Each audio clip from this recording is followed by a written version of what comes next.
Sí, hola, buenas tardes. Soy Silvia Cosío. La gente de la cultural me llama escritora, pero bueno, creo que es demasiado título para mí. Yo antes solía hacer estas cosas una vez a la semana cuando tenía una editorial. Ahora yo creo que desde la pandemia no había vuelto a presentar un libro. No, miento. Cuando se acabó el confinamiento presentamos un libro y nos saltamos todas las medidas. En fin, ahora lo puedo decir porque ya no nos pueden multar. Pero voy a decir como el emérito, que estoy un poco desentrenada, así que por favor tenérmelo en cuenta y luego ya me podéis, no sé, pagar una super cena, lo que queráis. Quiero daros las gracias a todos y a todas por estar aquí, por acompañarnos en la presentación de Los Rotos de Antonio Maestre. Creo que tampoco hace falta que le presentemos mucho a Maestre. Yo creo que todos le conocéis. Participa en La Sexta, participa en un montón de cosas de rojillos y siempre está ahí dejando que gente como Inda, o por lo menos haciendo zapa para que gente como Inda no tenga el monopolio de la palabra, y yo creo que además lo hace de una manera mucho más educada de lo que se merece esta gente. Siempre es de agradecer que los rotos seamos más educados que los que están enteros. Y quiero dar también las gracias a Pedro y a la gente de la Cultural por pedirme que presente un libro como este, porque la última vez que me hicieron presentar un libro a la Cultural era un libro de fútbol, y yo la única cosa que sabía de fútbol lo aprendí todo viendo Evasión o Victoria. E intenté ahora ver Evasión o Victoria para entender el libro de Antonio Maestre y no me sirvió de nada. Así que me tuve que leer el libro de Antonio Maestre y se lo agradezco. Y lo mejor que le puede pasar a un libro es que te haga repensar las cosas en las que tú ya crees, ¿no? Por ejemplo, yo tengo opiniones muy personales, pero como muy vehementes, que considero que son verdades universales y trato de regirme constantemente por ellas. Una de ellas es, por ejemplo, el tema del ascensor social, y otra es la confianza ciega en el sistema educativo español. Son cosas que no te queda además más remedio que creer. Yo creo que muchas veces por salud mental, y se la suelo soltar a mi hija adolescente, sobre todo cuando llega a casa con ganas de quemarlo todo, después de que uno de sus compañeros de clase la llame pringada, porque se pasó una semana entera estudiando química, se ha dejado las cejas allí, porque lo que necesita es una nota media altísima para poder pasar por esas notas de corte tan brutales y tan elitistas que hay en la Universidad Española, que todo el mundo sabe además que solo se puede llegar a la universidad ahora mismo si las familias nos gastamos muchísimo dinero en academias privadas, y este chiquillo va y le dice que es una pringada porque él, con un 5 raspado en el albao y un cheque, va a entrar en una universidad privada. Entonces esto creo que lo llaman meritocracia a esta gente, ¿no?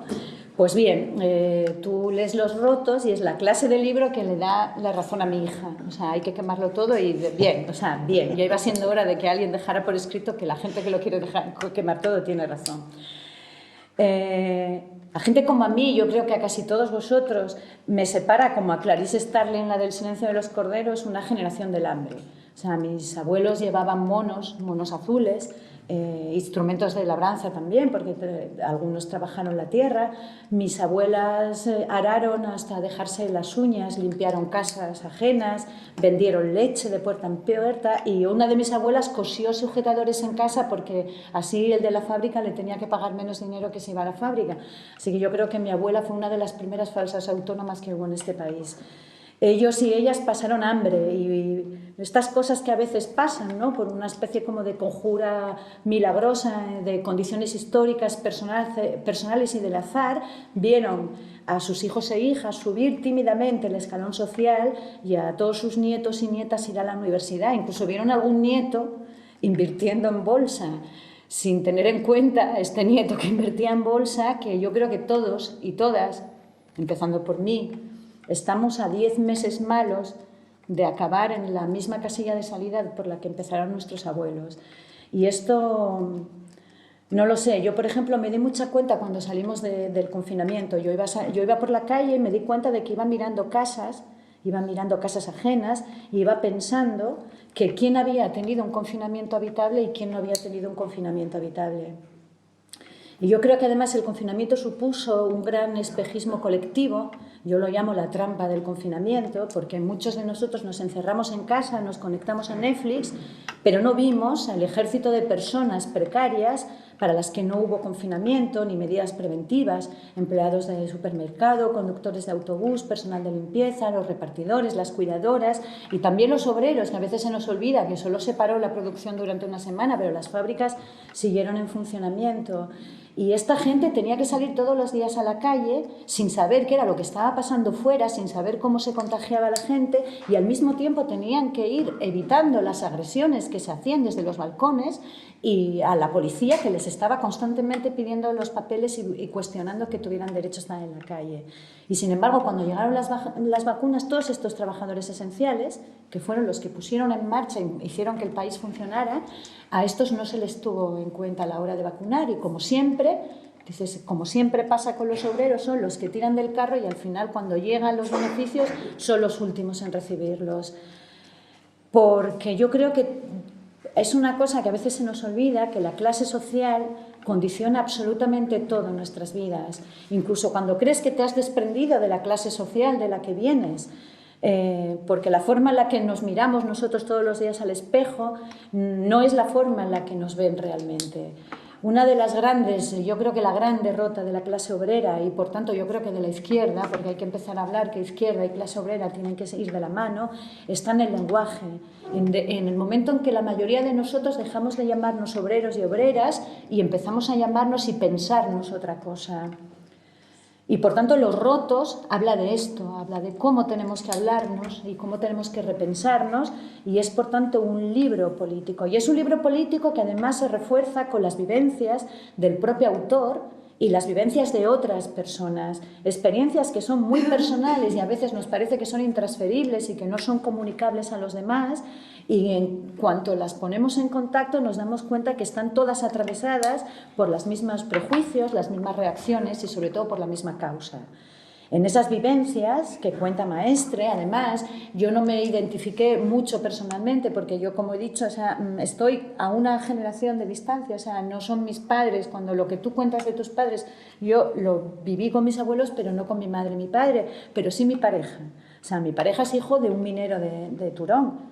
Y a mí siempre me llamó muchísimo la atención, y llevo viviendo con él desde que tengo 19 años, y me sigue llamando la atención la manera en la que tiene la gente de tratarle. Y ahora es un hombre adulto, y si alguna vez, pocas veces, entramos en el Corte Inglés, le sigue persiguiendo el segurata del Corte Inglés, y hay algo tiene algo que atrae a cierta gente. Y ahora está en un proceso complejo laboral, bonito y tal, pero hay una reacción por parte de ciertas personas que le molesta que gente como él esté intentando hacer algo que creen que solo les pertenece a ellos.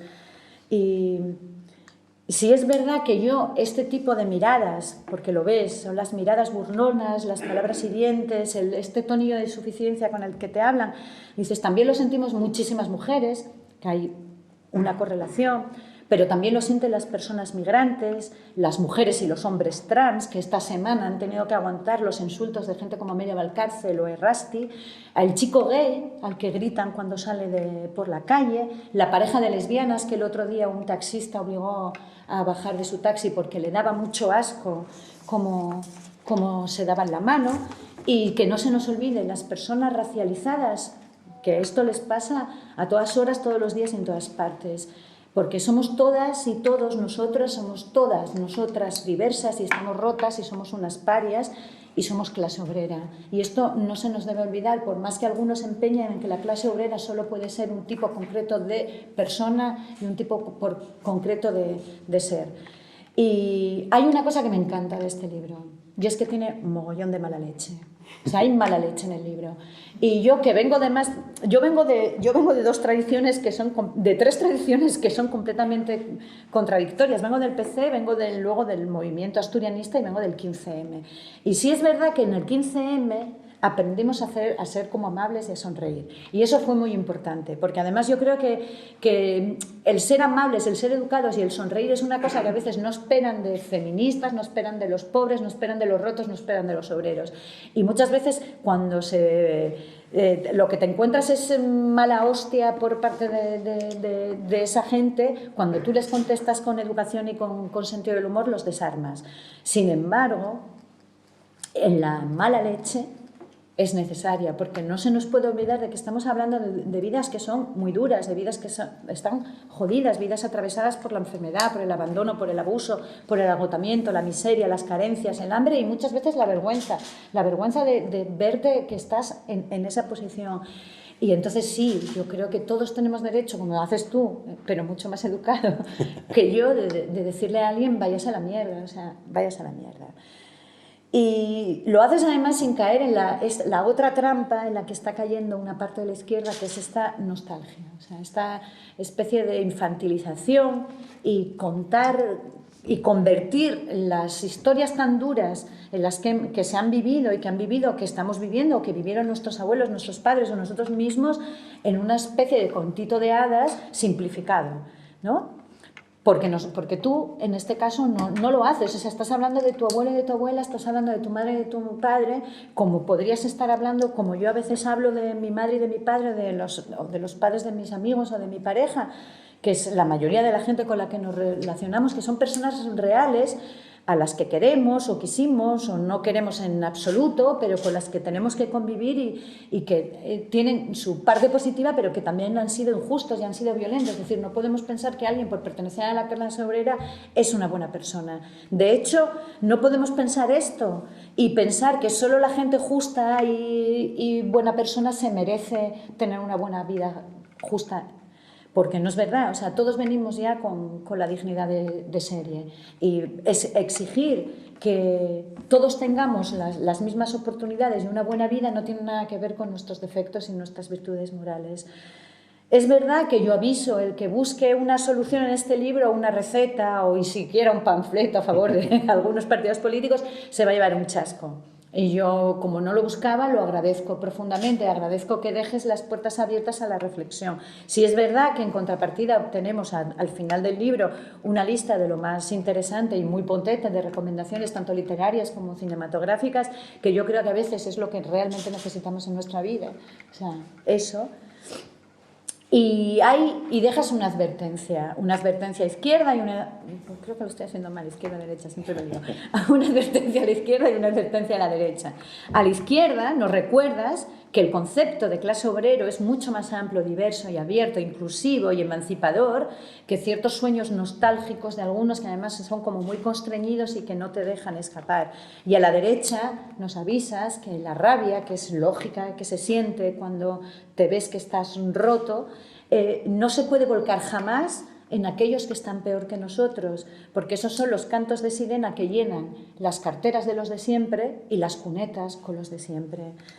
Y luego, para acabar, aquí hay dos cosas personales que me gustaría comentar. Haces una cita sobre el tiempo en África, que a mí es una tontería, pero a mí me llegó, porque yo tengo una hija de origen etíope y puedo afirmar y jurar y prometer que lo que tú cuentas del tiempo en la gente que se ha educado en África es absolutamente verdad y puede llegar a ser bastante, no sé, enervante en Occidente, pero también te ayuda a entender que lo que tú vives no es la única experiencia viable y ni siquiera válida en este mundo. Y luego el capítulo final. Tú en el capítulo final hablas de la importancia de la alegría, de sonreír, de ser feliz con las pequeñas cosas y sobre todo de estar unidos. O sea, esta cosa del amor. A ver, yo... No es cursilería, es real. Es decir, los lazos de unión, de alegría y de amistad que se tienen con la gente como tú probablemente es lo que al final perdure.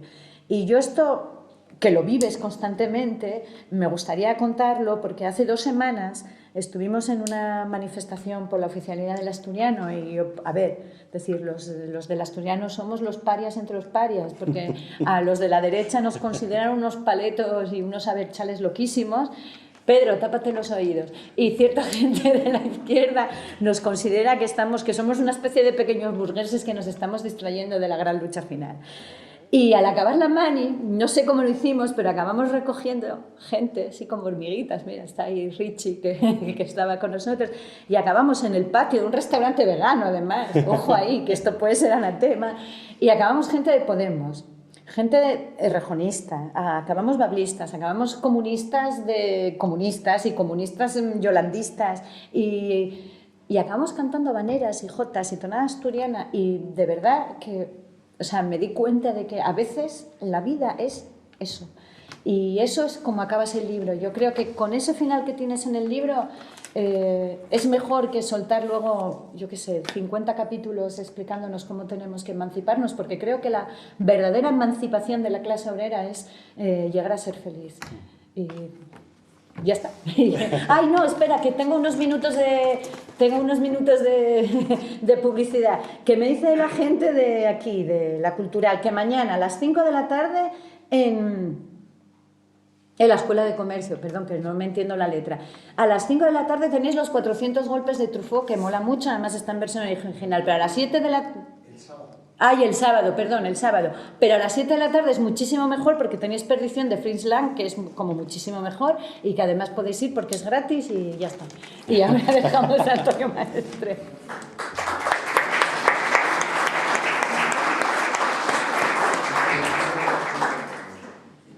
Bueno, lo primero, hola, sí. Bueno, muchas gracias, Silvia, porque siempre... La verdad es que cuando leen tu libro así, pues siempre llena un poquito, ¿no? Entonces es bastante bonito escucharlo. Muchas gracias a la Sociedad Cultural por la invitación, a ti, Silvia, por presentarlo, a la gente. Toma. Vale. Yo hablo muy bajito, pero bueno, aunque no lo parezca. Ahora sí, ¿no? Muchas gracias a todos por venir. Y bueno, a ver cómo empezó, porque... Todas las cosas que has dicho, yo tomando notas y luego yo, como divago muchísimo, pues voy a bueno, pero yo te voy a cortar porque nos echan de aquí, pero tenemos tiempo. Me quedo de la lectura que has hecho dos cosas que creo que yo quería que estuvieran en el libro, que fuesen prácticamente el libro conductor, que es la ternura y la rabia, ¿no? Que creo que son compatibles, porque es la ternura la manera de encontrarnos y la rabia la manera de proyectarnos con quien a veces... precisamente proyecta ante nosotros todo el clasismo con el que hemos vivido durante toda la vida. Cuando yo escribí este libro lo escribí porque es el libro que he querido escribir toda mi vida. Es el libro que quería escribir cuando no sabía escribir, es el libro que quería escribir cuando sentía que alguna vez podría escribir si aprendía a hacerlo. Pero que, claro, obviamente antes de eso pues he tenido que hacer un trabajo previo, ¿no? De aprendizaje, ¿no? Pero es el libro que siempre ha estado en mí. Lo que siempre he sentido, que tenía algún sentido hacer, ¿no? Porque no solo está mi propia experiencia, está todo mi aprendizaje, está todo mi conocimiento, está todo lo que sé, todo lo que soy y todo lo que creo que puedo transmitir. Por eso es tan pequeñito, porque tampoco puedo mucho más. Pero, de hecho, el libro me salió bastante rápido porque antes de eso tenía otro contrato con ACAL para hacer un libro que no quería hacer. Y al final llegamos a un acuerdo para escribir lo que yo quería, que era esto, ¿no? Y el libro tiene la intención, sobre todo la intención, de crear una cierta conciencia de clase, una cierta conciencia de cada uno de sí mismo, hilándolo con mi propia experiencia, pero para que cada uno pueda proyectar la suya. Es decir, yo cuento mi vida en algunos aspectos, pero simplemente como punto de partida para encontrar una historia colectiva, una historia que nos vincule a todos, en cada uno de diferente manera. No importa la generación, porque si algo quería yo hacer con el libro es que fuese intergeneracional, porque si algo nos vincula a todos es la clase, cuando estoy hablando en un libro que habla sobre la clase. Es decir, cuando se habla de generación Z, de los millennials, de los boomers, en el fondo, cuando se hablan de todos esos problemas y se quieren enfrentar generaciones entre sí, como que los jóvenes tienen unos problemas que no tengo yo o que no tienen mis padres, en el fondo los problemas vienen asociados por tu clase social. Porque alguien de la generación Z, que tenga unos familiares con mucha pasta, no va a tener los problemas que tenga alguien de la generación Z de clase trabajadora. Y son de la misma generación. Los vincula la clase. Pero, y aquí es un paréntesis que quiero hacer, porque como he dicho que divago es, ¿qué es la clase? ¿Cómo la entiendo yo, qué es la clase? a mí hay algo que, sin que fuese el hilo principal del libro, quería que estuviese en el libro durante todo, y es intentar desmontar cierto relato que me parece bastante desmovilizante y bastante peligroso, además, que es un relato que fetichiza la clase, que fetichiza a ciertos individuos de la clase trabajadora y que además empieza con un relato que es completamente, como he dicho, movilizante, porque apela a la nostalgia, apela a recuperar el pasado, cuando la izquierda no tiene futuro si no se plantea una vanguardia, no se plantea una utopía. No lo tiene. Hablábamos antes con Pedro diciendo que ahora mismo, claro, cuando se nos plantea un futuro de crisis climática en la que vamos a morir todos en 30 años, pues ¿qué vas a construir? No tienes incentivos para construir, porque lo que se te plantea para el futuro es algo completamente aterrador. Pues entonces lo que quieres es vivir hoy y vivir ya. No tienes que construir nada para el futuro. Y la izquierda tiene que plantearse siempre utopías, futuros ilusionantes, vanguardias, obviamente cogiendo el relato del pasado, pero no volver al pasado. Para mí era importante desmontar ese relato, que no es el hilo principal, pero creo que era relevante, a través de ciertos ítems. Uno de ellos es la familia. Cuando se habla de la familia como un elemento que para la clase trabajadora es la única red, ¿no? Es como la salvaguarda de la clase trabajadora. Siempre que no te falla todo, pues tienes a la familia. Si bien eso es cierto en ciertas familias, ¿no? En mi caso lo fue. Para mí sí, porque mi familia era un entorno seguro, un entorno que me cuidaba, un entorno que me permitía mantener una situación estable con la que proyectarme hacia el futuro. Pero eso no tiene por qué ser siempre así. La familia puede ser algo terrible, sobre todo para las mujeres, y esto es importante, porque a veces intentamos disociar como si las mujeres de clase trabajadora fueran un elemento ajeno, ¿no? Y las mujeres de clase trabajadora son relevantes, que son las que sufren, además, cuando en la familia sufre o perpetúa las desigualdades que la sociedad tiene para ellas, ¿no? De una sociedad patriarcal, ¿no? Lo que hace es perpetuar esas desigualdades. Para las mujeres de clase trabajadora, la familia no tiene por qué ser un elemento protector, sino simplemente suele ser un elemento que les sujeta en un lugar y que les impide prosperar. Eso cuando es una familia estructurada. Y cuando es una familia desestructurada, pues no quiero decir lo que supone, ¿no? Es un lugar del que huir, como lo fue, por ejemplo, para mi madre, que yo hablo en el libro de ello, ¿no? Es un lugar del que huir. Pongo el ejemplo de mi madre y el mío porque así sirve para, en una familia de clase trabajadora como es la mía, para mi madre no era un lugar protector la familia, sino un lugar del que huir, y para mí sí lo era. Por lo tanto, creo que estos relatos que hablan de la familia como un elemento protector de la clase trabajadora se basan en una universalización de la propia experiencia. Es decir, como para mí la familia ha sido un lugar que me ha protegido, lo que hago es universalizar esa experiencia y decir, la familia sirve para la clase trabajadora, es un elemento que hay que proteger, es un elemento estructural en la construcción de un futuro común, una cultura colectiva para la izquierda. Eso lo que hace precisamente es mantener a la mujer en un lugar de opresión, porque es así, porque las estructuras están asociadas de esa manera.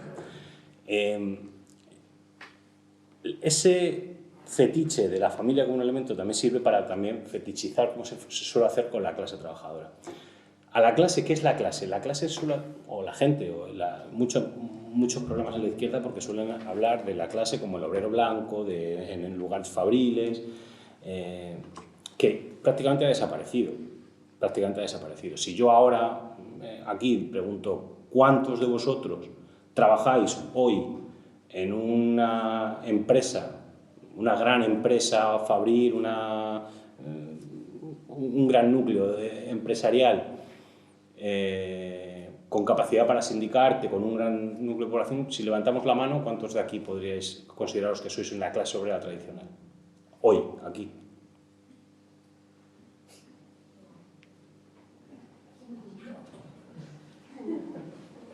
Pues yo creo que ya está. Es decir, a veces fetichizamos una clase que ya no existe. No existe. Claro que los hay todavía, pero son tan minoritarios que al final nos centramos en intentar idealizar a alguien que ya no existe, que además es dentro de la clase trabajadora, porque aquí casi, no voy a decir, pero casi, si estáis aquí, pues casi todos lo seréis, ¿no? Pero dentro de la clase trabajadora es el subgrupo con mayor protección, porque tienen precisamente la capacidad de sindicarse, la capacidad de presionar, a lo mejor tienen unos contratos estables, fijos. Cuando el paso del capitalismo del Fordismo al postfordismo, precisamente lo que hizo fue atomizar de tal manera a la clase trabajadora que no tenía capacidad para unirse, para poder protestar, para poder tener unión entre iguales y saber que tienen los mismos problemas para poder intentar presionar. Al final no estamos dando salidas a un interés común y colectivo que nos une a todos. El libro intenta expresar que la clase es algo mucho más diverso, con unas identidades mucho más complejas, que para poder atender su problemática, pues es necesario comprender. Cuando hablamos de las identidades, a veces se habla de las identidades como si fíjate si me importa a mí la clase que he escrito un libro que la pone en el centro. Pero eso no me impide a mí identificar que los valores o los intereses materiales, que son los que te definen por la clase, tienen importancia, pero también los intereses por materiales, las identidades, que ahora se intentan desvalorizar. Cuando tú quieres hacer ver que las identidades no importan o que otras cosas que también te definen de la misma manera que la clase, porque si tú eres una mujer, eso te está definiendo porque te oprime de manera diferente. Si tú eres una persona racializada, una persona negra, te oprime de manera diferente y tienes unos problemas asociados a eso. Tú no puedes eludir o separar y hacer ver que eso no importa o que no refleja unas opresiones, una problemática diferente. Hoy en día, quizá la clase más precarizada dentro de la clase trabajadora son las mujeres racializadas. Son el subgrupo de la clase trabajadora con muchísimos más problemas, por ser mujeres, por ser inmigrantes, por ser racializadas y además por ser de clase trabajadora. Tienen todo lo que le puede dificultar. Si tú intentas eludir o separar diciendo no, tú no importa, tu problemática por ser mujer no importa, tu problemática por ser inmigrante no importa, tu problemática por ser racializada no importa, solo importa que eres de la clase trabajadora. Le va a sonar a chino, porque en su día a día vive problemáticas, vive desprecios, vive una situación que yo ahora ya me intento separar de un miembro de la clase trabajadora porque tengo unos privilegios que me hacen así, pero yo cuando hace 10 años era un trabajador precario, yo no tenía esos problemas que tiene ella. Serían unos problemas materiales, única y exclusivamente. Entonces, intentar agrupar a todos los individuos de la clase trabajadora y todas las individuos de la clase trabajadora es importantísimo para poder dar salida a sus problemas. Si no conseguimos visualizar que esas problemáticas tienen que ser absorbidas por la izquierda para poder que la gente se sienta representada en los problemas, no les podremos hablar de clase porque les va a sonar a aurora boreal. En el libro creo que eso es una línea fundamental, pero no es la prioritaria, porque lo que yo intento mostrar es, y esto es el núcleo fundamental, cómo la clase te determina a lo largo de tu vida, cómo te impide progresar, cómo te pone unas trabas, unos diques, que ni siquiera eres capaz a veces de ver. Solo eres capaz de ver cuando eres un miembro de la clase trabajadora. Y a veces no eres capaz de ver otros que tienen gente mucho más precarizada que tú. Cuando el libro es una enmienda a la cultura del esfuerzo y a la meritocracia. Cuando hablaba del ascenso social, yo no creo en el ascenso social. Creo que se suele decir el ascenso social está roto. Yo es que dudo que haya existido alguna vez. Y pongo algunos ejemplos o explico la razón. Hay un sociólogo que se llama Carlos Gil Hernández que explica, ha sido premiado con la tesis doctoral mejor en sociología, explica cómo la burguesía o las élites nunca bajan de nivel. No importa el talento que tengan, no importa lo que sepan hacer, no importa lo que hagan, no importa que sean unos ineptos, nunca bajan de estrato social. Siempre están en un nivel alto. Da igual lo que sean, da igual lo que hagan, nunca bajan. Si los puestos de representación social, los puestos de éxito social entendidos dentro del capitalismo, son unos pocos que están copados por ellos y ellos nunca bajan, no es difícil saber que nosotros no podemos subir, porque el espacio que hay está ocupado ya. Y hay muchas barreras que te impiden acceder. Puede que de manera prácticamente, bueno, pues a veces como un cisne negro aparezca un individuo que baje desde la clase trabajadora, que empezando desde cero haya llegado a lo más alto, ¿no? Todos sabéis un nombre, que es Amancio Ortega. Todos sabéis ese nombre porque no dicen otro, porque es que como es el único que hay, solo ponen ese ejemplo. Solo ponen ese ejemplo. Claro, lo ponen para intentar disciplinar y para intentar expresar a la clase trabajadora es, cuidado, mira, este señor empezó haciendo batas, mira dónde está. Para que intentar transmitir a la clase trabajadora que si quiere, puede, que si se esfuerza lo suficiente, va a llegar. Cuando eso es completamente mentira. Puede que, vuelvo a decir, de manera puntual, un caso, ¿no? Una excepción que confirma la regla de que la clase trabajadora no puede ascender. Y la educación, que se ha entendido siempre como ese elemento que la clase trabajadora tiene, ¿no? Los hijos de los obreros a la universidad y todo eso que se decía, puede servir para mejorar un poquito tu vida. Pero lo más normal es que si vas a la universidad pública vas a ser un trabajador precario con carrera. Porque el sistema educativo está construido para que siempre haya un elemento al que tú no puedes llegar, que el que tiene dinero sí va a poder llegar, para que los puestos más importantes estén reservados a quien tiene capacidad económica para llegar a ellos. Si tú haces una carrera en la universidad pública y luego haces un máster en la universidad pública, siempre habrá alguien que haga un máster además en una universidad extranjera o que pueda permitirse haber aprendido idiomas o haber sido de Erasmus, que eso ya es una barrera de clase, ¿no? El irse de Erasmus, porque quien no tiene recursos no se va de Erasmus.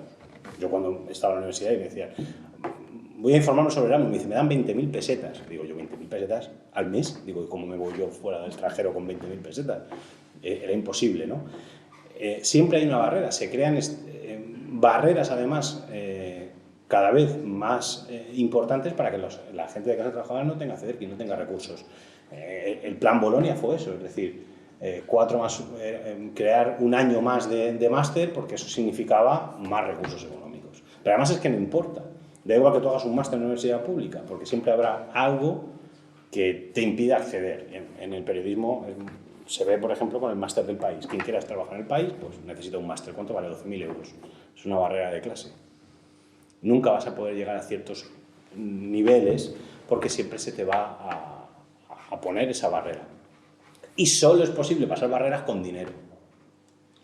Si tienes dinero, pues podrás llegar a unas barreras que dejarán atrás a otros elementos de la clase trabajadora y tú podrás pues, conseguir ciertas posiciones. Pero si fuese solo por la educación, en mi caso, por ejemplo, si fuese solo por la educación, pues yo sería un trabajador precario con carrera, nada más. Es decir, todos mis compañeros de la universidad o trabajan en cosas que no tienen nada que ver con la carrera o trabajan en cosas relacionadas con la carrera, pero precarias, absolutamente precarias, muy precarias. Si yo tengo una posición diferente es por el azar, puro azar.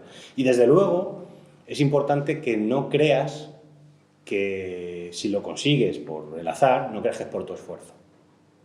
Eso es importante. Es decir, yo si puedo desarrollar mi carrera periodística, no es porque me haya esforzado más que otros que seguramente lo han hecho mucho más y no lo han logrado. Es por el puro azar, simplemente. Porque alguien en algún momento te dio una oportunidad, la aprovechaste, pero esa oportunidad te llegó por puro azar. Y en mi caso fue por puro azar. Y eso es importante, no dejar que los casos individuales de la clase trabajadora sirvan para disciplinar al resto. Porque no es verdad, el mérito no sirve, el esfuerzo no sirve, el talento no sirve. Puede de manera individual, pero no es una regla general que sirva para que la sociedad funcione.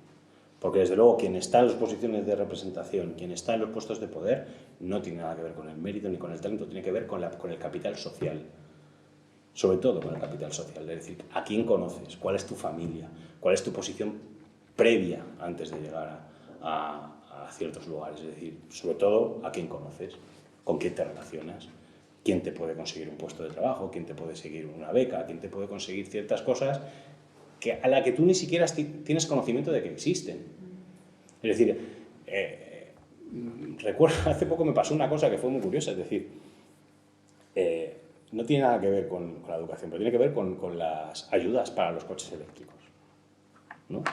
Alguien me dijo que daban ayudas en el ayuntamiento para los coches eléctricos. No salen nunca esas ayudas, porque antes de que salgan ya se han repartido.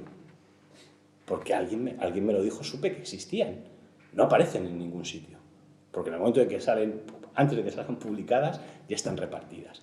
Porque se reparten entre ciertos núcleos, que son gente que se conoce, gente que le dice esta ayuda, esta ayuda, esta ayuda, y al final se las queda la gente que tiene más recursos y que tiene más poder y que tiene contacto y relaciones. Es decir, la mayoría de las becas, existen infinidad de becas, de ayudas, que serían maravillosas si estuviesen en el instituto público del barrio. Pero es que nunca llegan. Ni siquiera tienes el conocimiento, no tienes el acceso al conocimiento de la beca. Ya no digo la beca, el acceso al conocimiento de la beca. Todo eso funciona por capital social, por contactos, por enchufe. Entonces, hay un mundo que está lejos de nuestro conocimiento, que se mueve en las esferas, que si bajase abajo y tuviese la posibilidad, la clase trabajadora, de acceder a ese conocimiento, no digo yo ya al conocimiento nada más, sí podría existir ese ascensor social, sí podría existir la importancia del mérito como elemento determinante para que el progreso social funcionase y para el ascenso de las clases. Pero todo está construido para que esa estratificación social siga, porque nadie quiere dejar esos puestos de privilegio y ese statu quo. ¿Por qué la gente de clase alta lleva a sus hijos al Pilar en Madrid?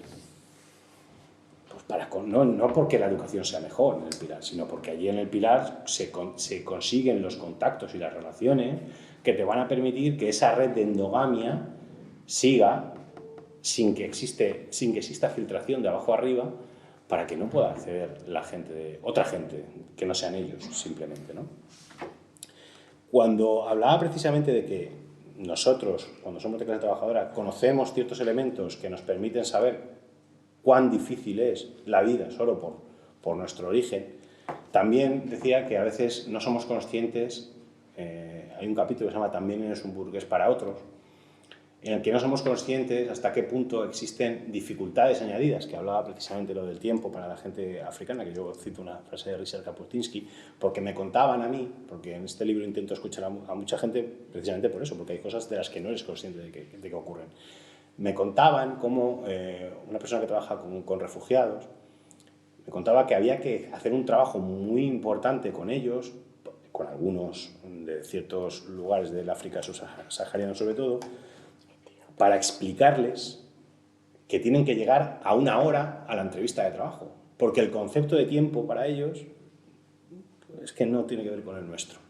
Entonces tenían que explicarles y enseñarles cómo funciona un reloj, porque el concepto de tiempo no tiene nada que ver con el nuestro. Por lo tanto, claro, a mí me voló la cabeza el hecho de decirles, es que tú no piensas que te dicen tienes que estar a las 5 para una entrevista de trabajo, tú no piensas que eso para ti sea un problema. Eso forma parte de tu acervo, ¿no? Tú llegas te dicen a las 5, pues a las 5 estoy allí. Pero tú le dices a esas personas que a las 5 tienen que estar allí y no saben lo que les estás contando. ¿Qué es eso de las 5? No saben.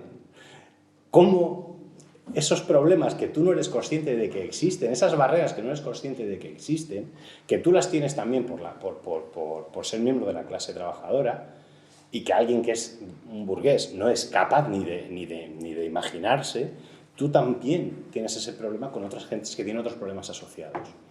Cuando hablo precisamente de que la clase a veces, y no hay personas a las que a veces separamos de sus problemas asociados a otras identidades, yo pongo el caso de una chica que se llama Eli, que es una transexual de 16 años, de clase trabajadora de Fuenlabrada.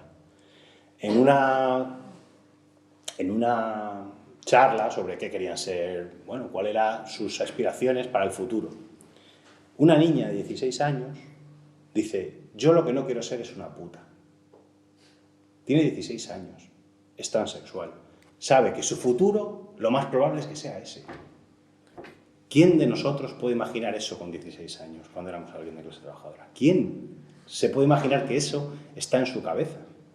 Porque a veces no somos capaces de que existen problemas que pueden ser insalvables para otras personas que tienen una situación de precariedad, una situación de vulnerabilidad brutal y que no somos conscientes. Ese mismo problema con las transexuales pasó con una chica transexual que tenía que ir también a hacer un examen de acceso a un módulo de grado medio. En su clase todos la llamaban por su nombre elegido, por lo tanto era un sitio de seguridad. Nadie la iba a llamar por el nombre que aparecía en su DNI. Todos la llamaban, pero no se atrevía a ir a otro instituto a hacer un examen porque allí seguramente la iban a llamar por el nombre que aparecía en el DNI, que no era su nombre el que ella había elegido y el que tenía por identidad. Y eso la imposibilitó el hecho de ir a hacer un examen. Por lo tanto, la imposibilitó el hecho de intentar prosperar mínimamente. Y eso no tiene que ver solo por su clase, tiene que ver también por una cuestión de identidad que es tan importante como la clase, porque además si no estuviese asociada a la clase no la tendría. Todos esos problemas que no somos capaces a veces de ver, los hemos vivido nosotros como miembros de clase trabajadora. Yo hablo, por ejemplo, de cómo los gustos, ¿no? No es que no nos guste leer, cuando somos miembros de clase trabajadora no tenemos acceso a la cultura, no es que no nos guste la ópera, es que a veces no tenemos acceso a ese conocimiento. Ahora, por ejemplo, con Internet ya todo el mundo puede llegar a acceder a cierto conocimiento, pero en mi caso yo he descubierto a una edad tardía que me gusta la ópera. A mí me gusta ahora, pero claro, yo cuando tenía 15, 16 años, eso era una cosa completamente, marciana para mí. Primero porque no tenía acceso a poder consumirla. Primero vivía en Fuenlabrada, que está lejos de cualquier sitio de ópera, aparte económicamente, obviamente, no me lo podía permitir. Por lo tanto, no es que mi gusto no fuese delicado, ¿no?, para la alta cultura. Es que, obviamente, tu gusto está educado por tu clase. Eso es una cosa que un desprecio clasista que suele existir, ¿no? Es intentar despreciar a la clase trabajadora porque tiene gustos populares, ¿no?, gustos bajos, ¿no?, gustos que no es capaz de sentir pues ese interés por la alta cultura.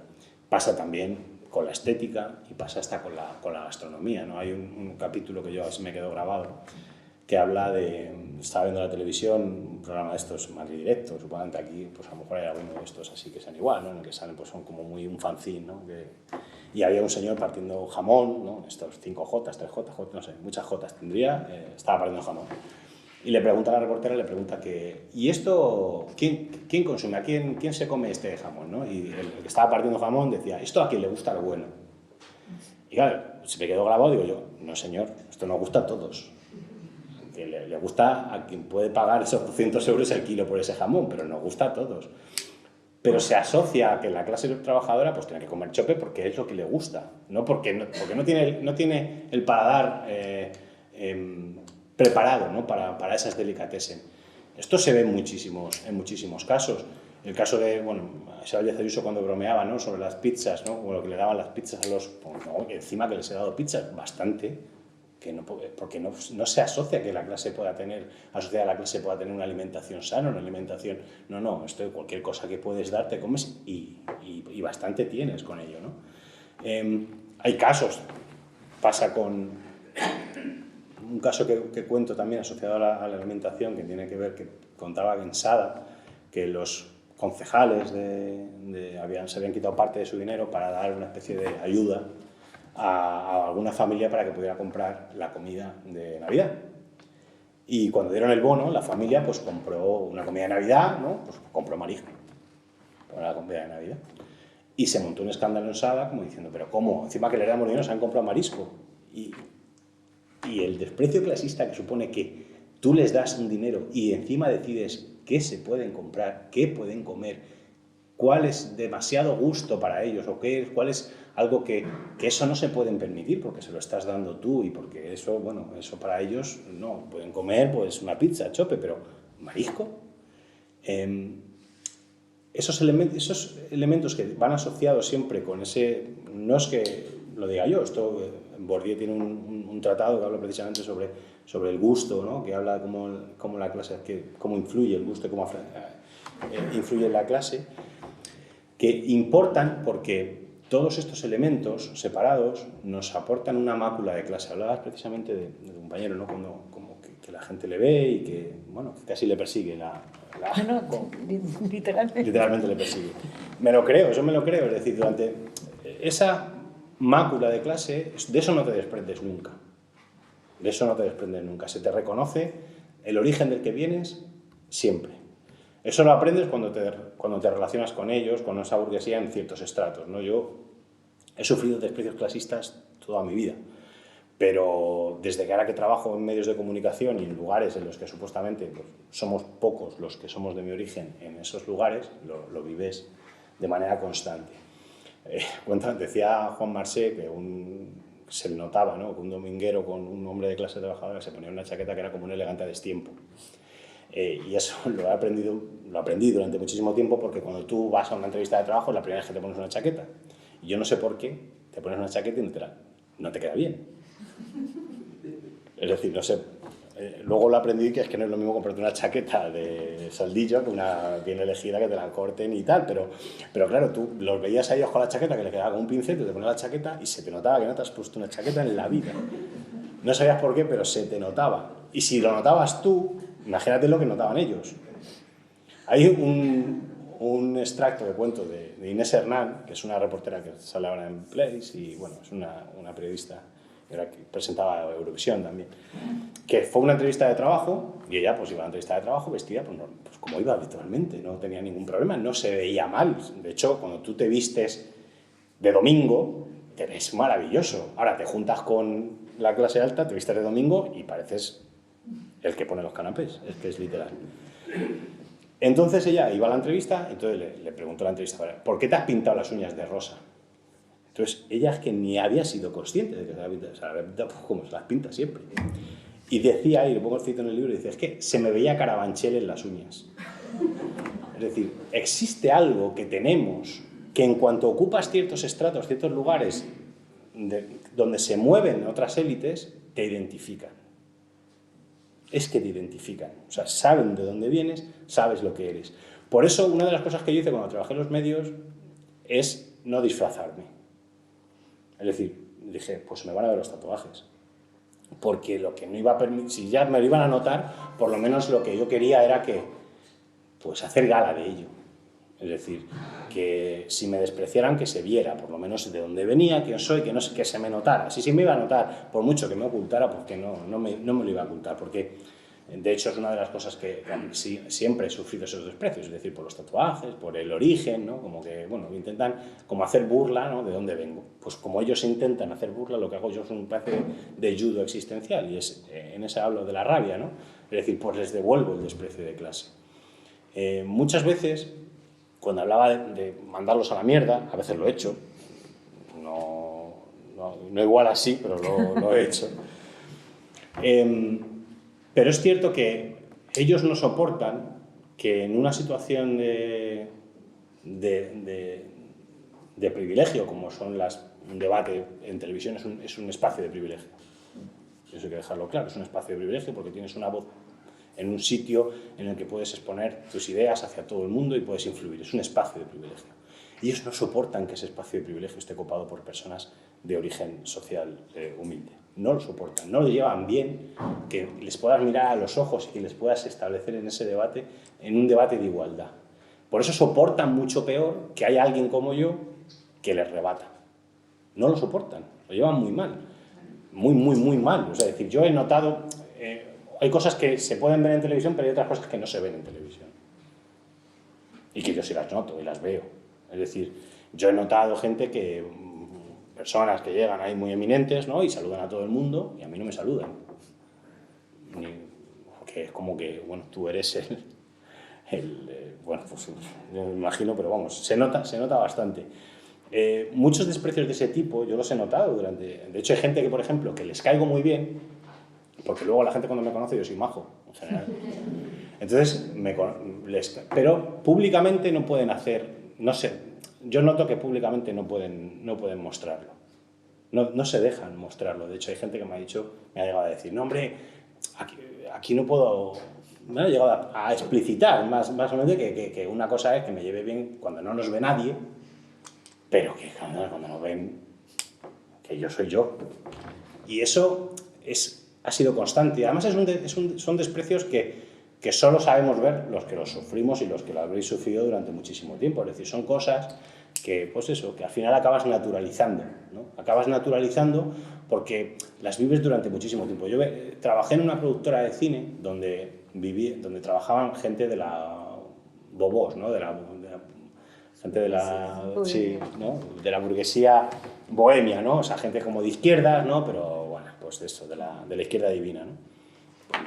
Pues, de familias muy eminentes de izquierdas, en una productora de cine en Madrid.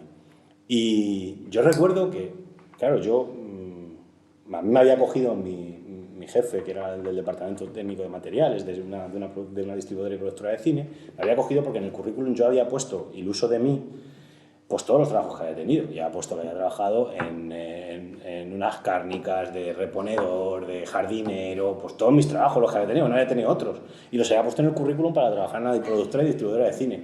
Pues mi jefe me cogió porque decía, este no es un gilipollas que no sabe lo que es trabajar que viene a la universidad, este sabe, por lo menos sabe lo que es trabajar. Entonces me cogió por eso. Y era un tío de derechas, muy de derechas. Le escuchaba todos los días a Jiménez Los Santos. Pero era de clase trabajadora. Entonces, había una especie de complicidad porque nos reconocíamos en un espacio en el que el resto es que no sabía lo que había sido doblar el lomo en la vida. Y encima eso como que se agravó, ¿no?, con el comportamiento que tenían. Yo, por ejemplo, que trabajaba en el departamento técnico, que estaba en la planta baja y subíamos a veces arriba a la productora, cuando yo llegaba a la cafetería, ellos se ponían a hablar en inglés para que yo no les entendiera.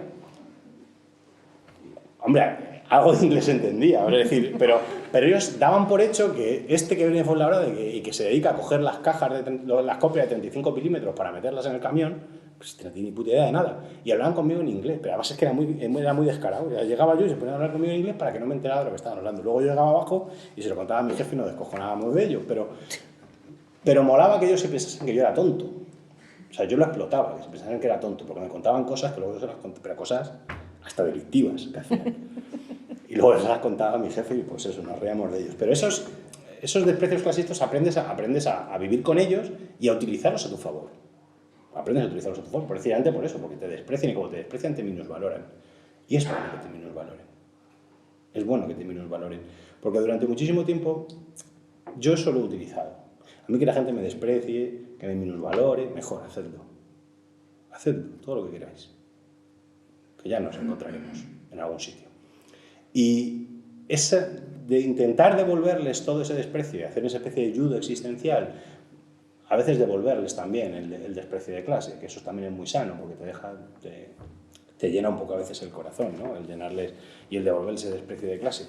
Pero yo siempre recomiendo eso, que utilizar todo lo posible ese desprecio, porque ayuda mucho a crecer y ayuda mucho pues a tratarlos como lo que son, porque muchas veces son ineptos sociales que no tienen la capacidad para poder prosperar por sí solos, a no ser de que tengan una familia, un entorno desarrollado, un entorno agradable, ¿no? Esa mácula de clase es importante conocerla, saber cómo funciona, cómo opera, para poder intentar prosperar en un entorno social que es bastante... Sobre todo cuando vives en ciertos entornos en los que no son los tuyos, ¿no? Otra cosa importante con la educación, por eso digo a veces que digo, pero que creo que es importante con la educación, para los miembros de la clase trabajadora que han recibido una beca, es un momento importante, pero además, Richard Hogarth, que es el que cita en el libro, que es un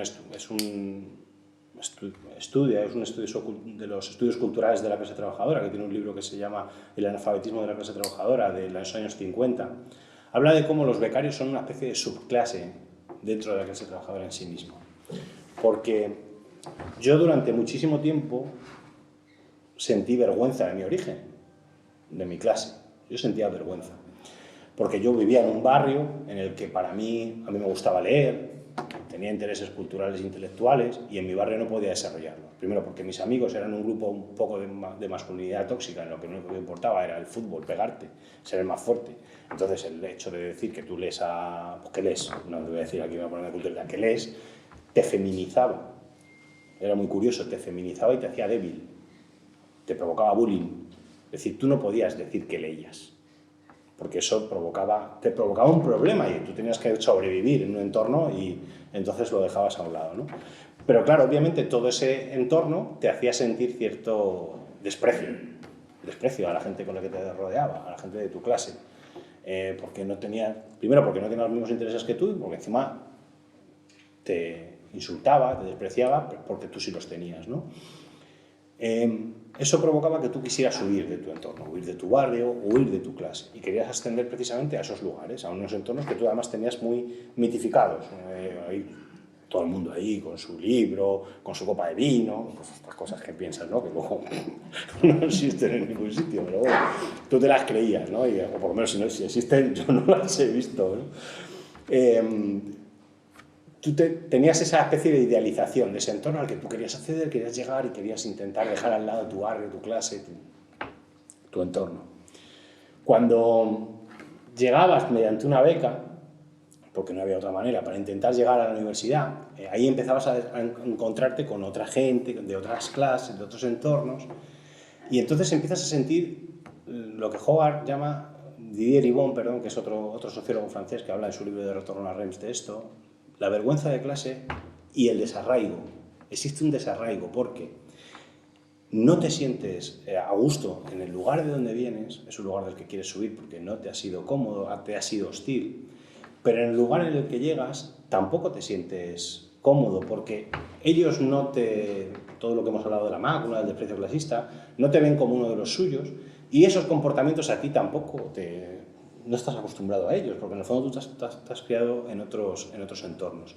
Entonces empieza a haber un desarraigo en el que no te sientes cómodo al lugar al que quieres acceder ni en el lugar del que vienes.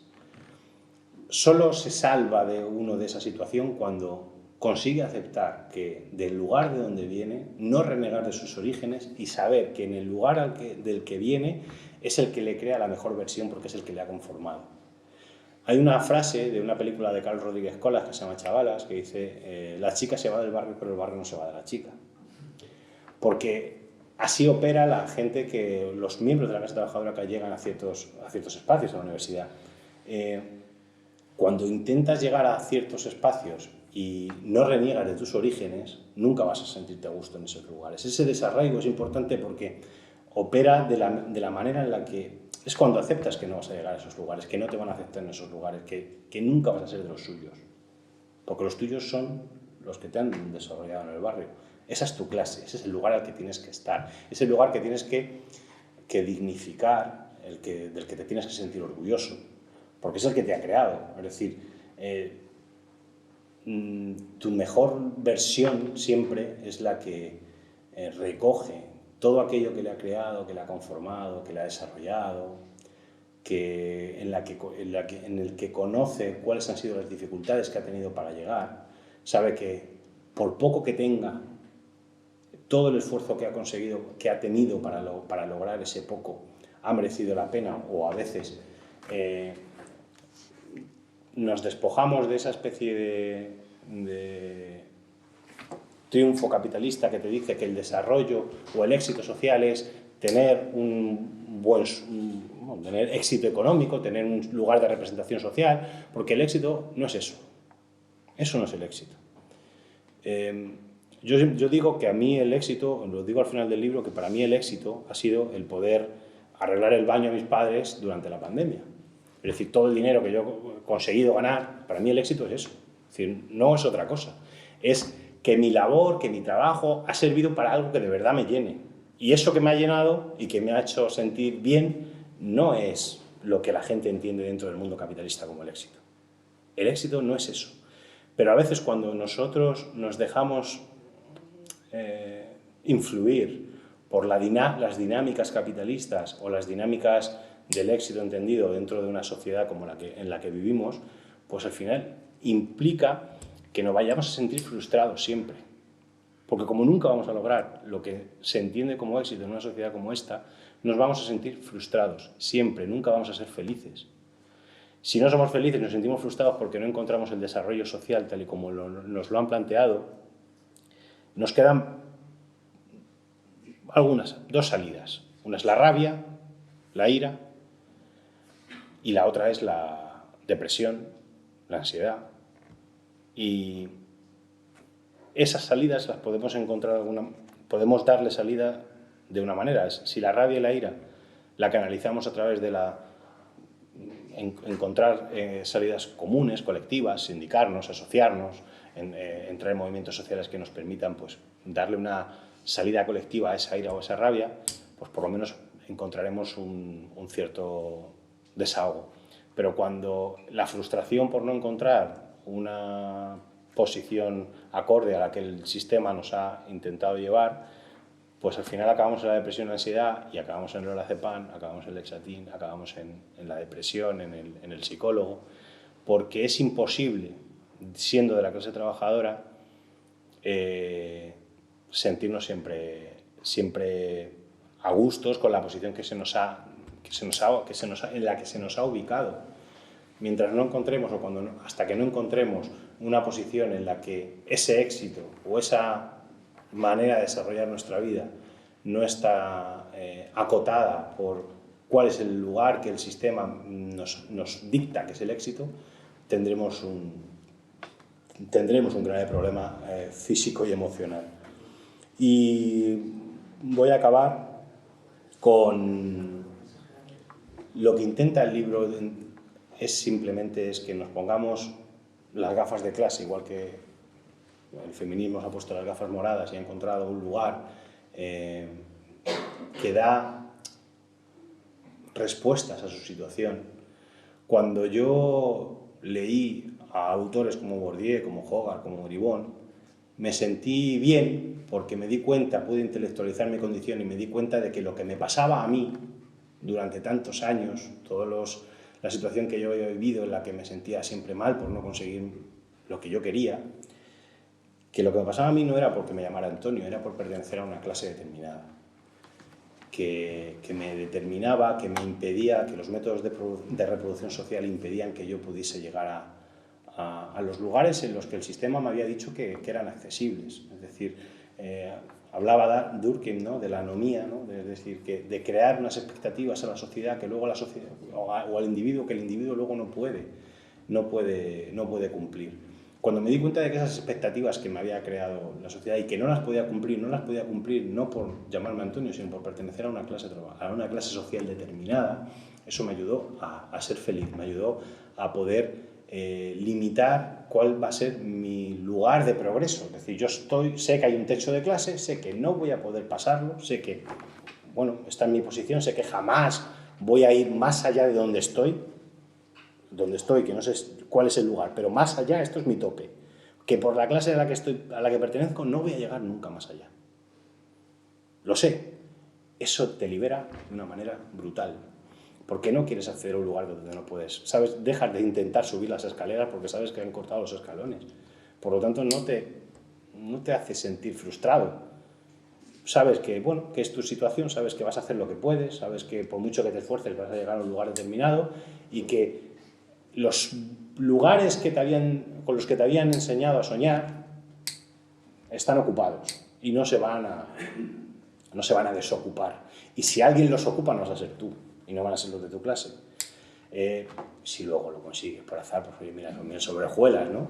Pero te ayuda a relativizar cuál es tu posición, te ayuda a asumir cuál es la condición dada, te ayuda a saber que el esfuerzo no importa y que da igual lo que te esfuerces, que al final lo que más lo determina es el azar, los contactos y la posición social previa, y eso te hace pues vivir con mucha más calma, ¿no? Te ayuda a sentir que lo que eres está bien y no pasa nada, ¿no? Y que no importa que te digan que hay algún lugar mejor para ti, pero que nosotros tenemos que sentirnos orgullosos por ser quienes somos, por el lugar de donde venimos y por haber conseguido lo que hayamos conseguido, y da igual lo que hayas conseguido.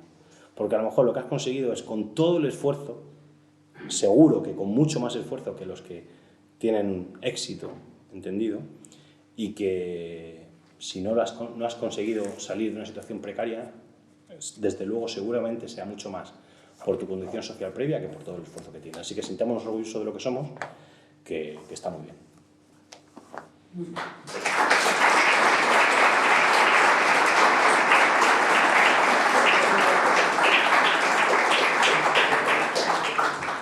Sí, yo creo que ahora es el momento de que habléis o calléis para siempre. Tenemos ahí como, estamos escasillos de tiempo, tampoco os voy a engañar porque aquí nos echan enseguida, sí.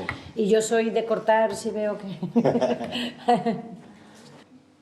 Lo primero es, entiendo de lo que has dicho, de lo que tenías varios alumnos, ¿no? que conseguiste que se desarrollaran o que tuviesen mayores oportunidades, ¿no? Esos alumnos, al tú tenerlos durante muchísimo tiempo porque los conocías mejor, porque sabías cuáles eran sus necesidades, sabías cuáles eran sus fortalezas y sus debilidades. Eso, en el fondo, dices que el Ministerio te lo dejó hacer. Que el Ministerio te lo dejó hacer. Claro, ahí has dado muchas claves. Al final lo que estás haciendo, lo que estás diciendo es: tuviste la oportunidad de hacer un proyecto que el Ministerio te permitió hacer, pero que no todos pueden hacer. Por lo tanto, ahí hay una... Dentro de la clase siempre, yo lo he dicho, es como una cebolla. Hay un montón de capas. Entonces, cada elemento de mejora o pues un poco de ayuda a que ese individuo tenga más ayudas o más posibilidades que otro, ¿no? Porque al tenerlos durante más tiempo, pues los conocías, sabías cuáles son sus fortalezas, sus debilidades, qué es lo que les gustaba, qué es lo que les motivaba. Todo eso ayudaba a que les pudieras sacar una versión mejor de ellos mismos. Mi compañera es profesora, entonces yo convivo con ella, entonces sabes lo que importa cuando ella tiene empatía, cuando los conoce bien, cuando sabe qué es la lectura que le gusta, la lectura que le motiva, cuál es el trabajo que le ayuda a mejorar, qué es lo que le... Todo eso hace que si tienes un profesor que te ayuda, pues eso te ayuda mucho más, te hace sentir mejor. Hay a veces que lo van a dejar todo a algún alumno y encuentran una profesora o profesora que apuesta por ellos y les dice: yo te conozco y sé que tú eres capaz de salir a sacar adelante. Al final todo eso que la clase trabajadora tiene que encontrar, porque la suerte les haga encontrar a un profesor o una profesora que le gusta su trabajo, que se motiva y que se implica en la educación de sus alumnos, hace pues, que tengan más posibilidades. El tema de la educación es relevante porque ayuda a encontrar que a veces no nos damos cuenta de que hay barreras invisibles que hace que haya gente que no tenga posibilidades de prosperar. Durante la pandemia se asumió como normal que la educación iba a ser online. Pues venga, la educación online. Claro, cuando te contaban casos, ¿no?, de gente, de alumnos, gente que vivían 8 en una casa, en la que no había wifi, no había internet, en la que nadie sabía leer un correo electrónico de los padres. ¿Cómo ese alumno o esa alumna va a prosperar si ni siquiera tiene los medios materiales mínimos para prosperar? Es imposible, es completamente imposible. Da igual el talento que tenga, da igual lo que se esfuerce, da igual si es un genio, no puede, porque hay unas barreras físicas, materiales que se lo impiden. Todo eso importa, es decir, cuando existen ciertas facilidades o dificultades, hace que la persona tenga más posibilidades de desarrollarse o menos posibilidades de desarrollarse. Los que habéis trabajado en la educación lo sabéis divinamente, es decir, sabéis cuáles son las posibilidades que pueden hacer que alguien pueda mejorar o no. Es decir, el tener un cuarto con wifi, el tener una familia que tenga conocimientos o no los tenga, es decir, no es lo mismo tener una madre y un padre que sean un profesor y un ingeniero que alguien que no sepa leer o alguien que no tenga conocimientos que no sepa castellano. Es decir, o que no tenga tiempo ni siquiera, porque no le ves, porque se dedica a trabajar todo el tiempo, ni siquiera puede ayudarte. O que tiene que cuidar de su hermano, o que tiene que cuidar de su... y tiene que salir a hacer la compra porque no hay nadie en casa y tiene que ser una persona de 14 años, tiene que ser la que cuida a su hermano de 6. Porque es que hay casos que ni siquiera somos capaces de evaluar, ¿no? Entonces, a eso me refiero, que con la educación puede ser un lugar en el que te permita prosperar o no. O ser simplemente un lugar donde guardes a los alumnos. Dime. Sí, pero sí, que la educación... A ver, una cosa es importante, ¿eh? La educación es el único elemento que puede permitir a las clases trabajadoras prosperar. Ahora bien, entendemos que la educación entendida desde un punto de vista bien construida, ¿no? Es decir, la educación, yo hablo de la educación en el sistema tal y como está actualmente. Es decir, claro, obviamente ojalá la educación estuviese estructurada de alguna manera que buscase eliminar la desigualdad. Pero la educación tal y como está construida en la sociedad española, digo la española que es la que conozco, que puede ser ampliada a la capitalista, ¿no? Pero en particular, ¿no? No voy a hablar de la finlandesa porque tampoco la conozco. Pero la sociedad española tal y como está construida no está dirigida a eliminar la desigualdad estructural ni a que la clase trabajadora tenga mayores posibilidades, sino precisamente está construida para evitarlo. Claro, es decir, eso es lo importante. Es decir, no quiero decir que la educación no sea el elemento que hay que trabajar, es prioritario, pero ahora mismo, tal y como está construida, no es así. No existe el ascensor social, no existe el mérito y la educación simplemente está dirigida a establecer bolsas de trabajadores. A veces necesitan trabajadores con unas aptitudes y entonces los tienen que educar para que sean trabajadores, pues a lo mejor con un poquito más de formación. Pero ya está. Es decir, eso es el elemento prioritario. Es decir, no quiero decir que la educación no es el camino. Sí, es el camino, pero tal y como está, no es el camino, ¿no? Eso es prioritario. Y luego, hablaba de la ópera, es decir, pongo un ejemplo fácil. Es decir, a veces las estructuras, las infraestructuras, nos limitan de tal manera que nos impiden acceder a ciertos espacios de socialización cultural. Pongo un ejemplo, en mi caso, pues la verdad, había un tren que llegabas y tardabas, pues a lo mejor hora y media en llegar a Madrid, que era donde estaban los lugares de espacio. Y el tren a las 11:30 ya no volvía. Pues yo no podía ir a espacios, ni a teatros, ni a lugares, es decir, al final tu vida está limitada al entorno, al barrio, al lugar en el que estás. Y ahí no hay centros culturales, no había espacios de socialización cultural e intelectual, obviamente la ópera pues ni existía. Entonces ya no es que tú te guste más, es que ni siquiera te lo planteas porque no puedes ni siquiera llegar. No puedes ir, no está en tu mundo. Pongo un ejemplo que es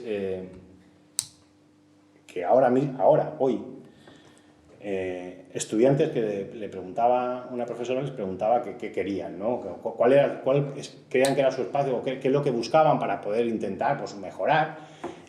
Y uno decía que bajara el precio de las zonas de Renfe, porque en Madrid están establecidas como, depende de la zona, ¿no? Si pagas a B1, B2, B3, pues puedes ir más lejos o más cerca, ¿no? Entonces ellos tenían dinero para la B2, entonces podían llegar hasta Villaverde Alto, pero no podían llegar más allá porque no tenían dinero para pagar una zona más. Es decir, al final la cuestión material te impide el acceso a ciertos lugares que donde estaba, es decir, en Villaverde Alto, y en Villaverde Alto no hay nada. Vale, lo mismo que encuentras, bueno, ahora hay más cosas, porque ahora ya hay espacios culturales, ¿no? Pero la cuestión material te determina el lugar, el espacio en el que vives y te determina el lugar hasta el que puedes acceder, de manera física. O sea, no es, ya no desde el punto de vista cultural, del conocimiento, sino de manera física tienes unos accesos que el código postal te determina de manera brutal. Pongo otro caso sobre el código postal, que es el caso de una chica del Bacie, en Sevilla. El Bacie es un espacio chabolista que hay en Sevilla, ¿no? Una chica viviendo en un espacio chabolista consiguió sacarse una carrera, la única, la primera. Pues el ayuntamiento tuvo que pedir permiso para que pudiese cambiar el código postal en sus peticiones de trabajo y laborales, porque eso no estaba permitido. Si tú vivías ahí, pues no podías permitir el código postal. Tuvo que pedir un permiso especial para que ella pudiese cambiar el código postal, porque en cuanto los entrevistadores veían que vivía en el Bacie, nadie la llamaba, ni se les ocurría. Es Es decir, hasta ese punto determina el espacio en el que vives. Ella, después de todo, había conseguido sacarse una carrera y ni siquiera podía, nadie la llamaba para una entrevista, porque veían el código postal y decían, uy, de aquí, nada. A veces, esos espacios que nos determinan el lugar, el azar, donde vivimos, nos determinan de una manera que a veces no somos ni conscientes, porque seguramente esa chica no era consciente, porque nadie lo sabía. Es decir, ¿por qué? Ella sabía que no le llamaban, pero a lo mejor no sabe por qué. Dice, si yo tengo mi carrera y tal, pues no, era por el código postal. Y eso nos determina para el gusto, para el acceso al trabajo, para mil situaciones que a veces no somos conscientes, pero que nos determinan de manera física. Yo hablo de ese caso que estamos hablando de la periferia de Madrid, y hablo siempre de que la precariedad es como la cebolla, ¿no? Que tiene, bueno, pues si yo, que vivo en la periferia de Madrid, lo tenía difícil, que vivo a 20 kilómetros de Madrid, pues imagínate en un pueblo de cerca, o imagínate en... Quiere decir que al final, siempre, por eso digo que siempre hay alguien que lo tiene todavía más difícil, más difícil, y más difícil, y más difícil. Y si nosotros lo tenemos difícil, pues hay que ponerse siempre la empatía, hay que trabajar siempre la empatía, para intentar conocer siempre cuáles son las dificultades asociadas a la gente. Y entender que cuando alguien... Escuchar mucho para entender que hay muchísimos problemas que a lo mejor no somos ni capaces de ver, ni capaces de encontrar, ni capaces de imaginarnos, ni de plantearnos. Y cuando hablo del Baci, hablo de la chica que no sabe leer la refugiada que no sabe comprender un reloj. Hay muchísimos problemas y es importante practicar la empatía para intentar conocer cuál es lo que nos determina. Creo que había una palabra pendiente, sí. A ver, no sé muy bien responder a eso, porque es decir, no creo que en ningún caso nunca alguien haya pensado, pretendido que las situaciones de explotación, abuso laboral hayan dejado de existir. Nunca. Es decir, si hablas, o lo intento ver así, como un exceso de triunfalismo por ciertas reformas que han hecho que mejore la situación, por la reforma laboral o algo así. No, la reforma laboral también hubo cosas que están muy bien. Sí. A que es un despido por enfermedad. Sí, pero que yo creo que yo no tengo o no percibo que exista la percepción de que la izquierda no tiene o que transmita que han dejado de existir los abusos, la explotación. Es decir, yo creo que eso es algo que está bastante extendido, es decir, no creo que exista eso. Es decir, obviamente los que trabajáis en los sindicatos conocéis muchas situaciones que obviamente los que no trabajamos en los sindicatos no la vemos día a día, ¿no? Existen, pero que cualquiera que viva en ciertos entornos sabe cuál es la situación de los trabajadores y de las trabajadoras. Es decir, eso es una situación que exista. Pero yo creo yo lo que creo que sí sería, si nos equivocamos, es si lo circunscribimos única y exclusivamente todo a eso, solo a las cuestiones del trabajo y las materiales. Creo que ahí sí nos equivocamos. Y pongo el ejemplo. Cuando la gente me preguntaba, me han hecho una entrevista a La Razón para el libro, cosas extrañas, y me preguntaban, claro, que si creía que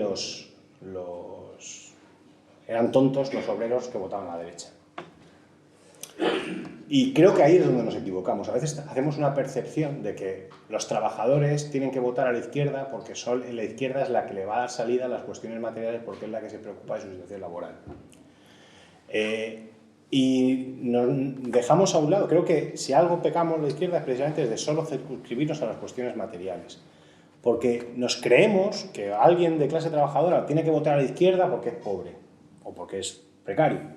Cuando hay cuestiones posmateriales, de identidad, culturales, sobre todo culturales, que son tan importantes para crear la identidad y la ideología de una persona que las materiales. Si alguien es religioso, muy religioso, eso va a determinar su ideología, de manera fundamental. Si alguien cree o se siente muy patriota y cree en la unidad de España, eso va a determinar su identidad y su ideología.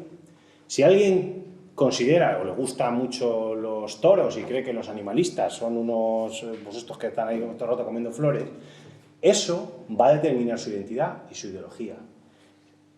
Y así infinidad de situaciones. Y de nada sirve que le digamos, como eres pobre y como te han despedido, tienes que votar a la izquierda, a pesar de todas esas circunstancias.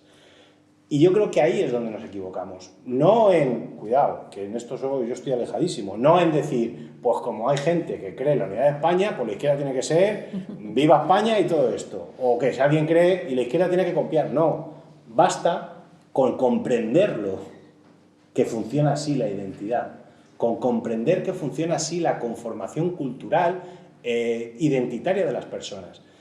Porque yo creo que, y esto lo entendemos nosotros muy fácilmente, yo no me siento concernido por la bandera republicana.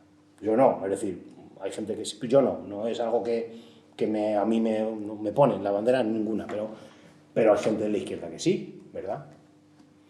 Hay gente que considera que para ellos eso es importante y crea su identidad. Y para ellos la llevan con orgullo. ¿Y por qué pensamos que los otros, cuando la llevan su bandera, no la llevan con el mismo orgullo y no les conforma, nos puede parecer bien, mal o regular, pero que no les conforma de una manera ideológica y que les hace tomar decisiones basándose en eso?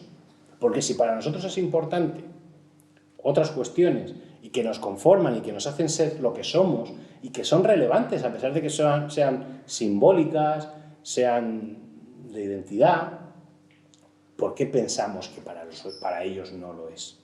Entonces, yo creo que uno de los problemas es creer que solo con las cuestiones materiales la clase trabajadora va a ir y te va a dar todo su favor, porque no es verdad. Porque no es verdad. Entonces, la izquierda tiene que seguir siempre con las cuestiones materiales como núcleo fundamental, porque el desclasamiento es en sí mismo un éxito de la izquierda. Es decir, porque obviamente cuando la gente mejora sus situaciones, su situación laboral, pues a veces pues ya no se siente tan, bueno, a veces clase media aspiracional, ¿no? Y pierde la conciencia de clase. Pero tenemos que comprender que eso es en sí mismo un éxito de la izquierda, a pesar de que luego nos repudien por haber conseguido que hayan mejorado, ¿no? Pero no circunscribamos solo todo a las cuestiones materiales, porque, bueno, nos puede hacer sentir bien, pero no vamos a conseguir el favor de ciertos sectores. Ya no solo porque a lo mejor no te voten, pero siempre para no despreciarlos, o para no despreciar su identidad, y para no equivocarnos a la hora de hacer ciertas políticas, a la hora de intentar pues, expresar pues, sentir con sorpresa, ¿no? Cuando la clase trabajadora pues, que vota a la derecha. Pues ha existido siempre y existirá siempre, porque las cuestiones culturales importan. Yo diría que para crear la identidad, que en el fondo la identidad o la ideología es una cuestión postmaterial, ¿no? Porque al fin y al cabo es algo con lo que pensamos, con lo que nos identificamos, con lo que nos permite racionalizar nuestra situación, pues obviamente las cuestiones culturales importan e influyen, no solo las materiales.